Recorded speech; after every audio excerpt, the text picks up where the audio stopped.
Tested.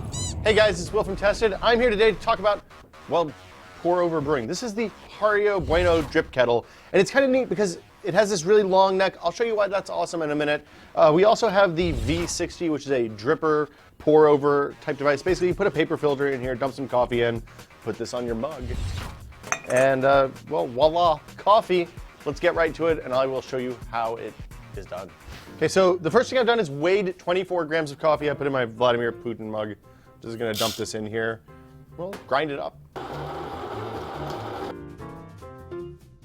So the thing that makes the Hario V60 special is this. This hole in the bottom allows you to use a pointy filter instead of a straight edge bottom filter. So what I'm gonna do is get the filter ready to go in the pour over device, the V60, and I'm gonna do that by actually folding the seam of the filter. We did this for the Chemex as well. You wanna get it as close to the edge as you can. Doesn't really matter if you mess it up a little bit. And then I'm gonna drop the filter right into the top. Try to get it propped open. It's not gonna stay open real well, but I'm gonna run some water through the filter, and that'll help stick it to the edge. It helps get a little bit of the paper taste out of the filter. If it folds in, no big deal, don't worry about that. But you wanna get the filter nice and wet, and this also serves the benefit of heating up your mug and the pour over cone as well. I'm gonna actually dump this into my Vladimir Putin mug. If you want, you can lift the cone out a little bit.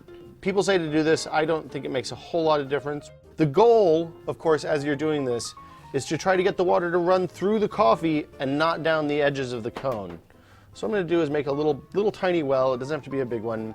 I'm gonna let the water cool down. Ideally, boiling water is 212 degrees Fahrenheit. You really want this to be 200, 205. And what we're gonna do first is wet the coffee. So I'm gonna pour about an ounce of coffee in here. And this is where you see the beautiful thing about the Hario kettle. It's balanced so that you can just rest it and it pours ever so gently. You get really good control over the water as it goes into the cone. Some people let the coffee stay moist for up to 45, 50 seconds. I'd go a little bit faster, but you should experiment and see what you like. And you can see the gases are pouring up here on the top, and we're getting a nice little dome on our grounds, which is gonna make a nice tasty cup of coffee. You wanna stay off the edges of the filter with the water and really have good control over that. And you also don't wanna fill too much water into the pot at one time, into the cone at one time.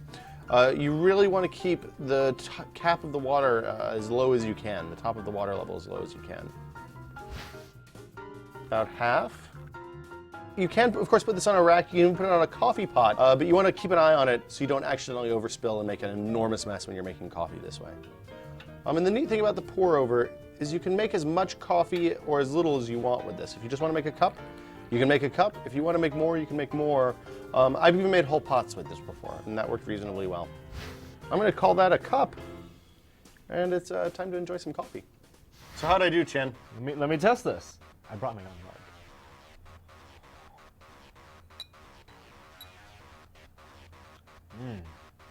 That's pretty good coffee. It does have a very sharp aftertaste. The thing about this, the catch with the Hario, is that how much would you think this kettle costs? $20? That's a good guess. It's made of aluminum, I think, maybe stainless steel. It's very light. Feels kind of flimsy, almost like it's made of tin. It is 60 bucks. Whoa. Yeah. The reason it's 60 bucks is because you can really finely control the amount of pouring. You can turn it on and off. That's a fancy pour. It's you can get all over the place. The reason we're talking about this now, they used to be really hard to get. The Hario stuff in general, you used to have to know somebody in Japan to get it, or send somebody over, go on a trip, or import it at a great cost.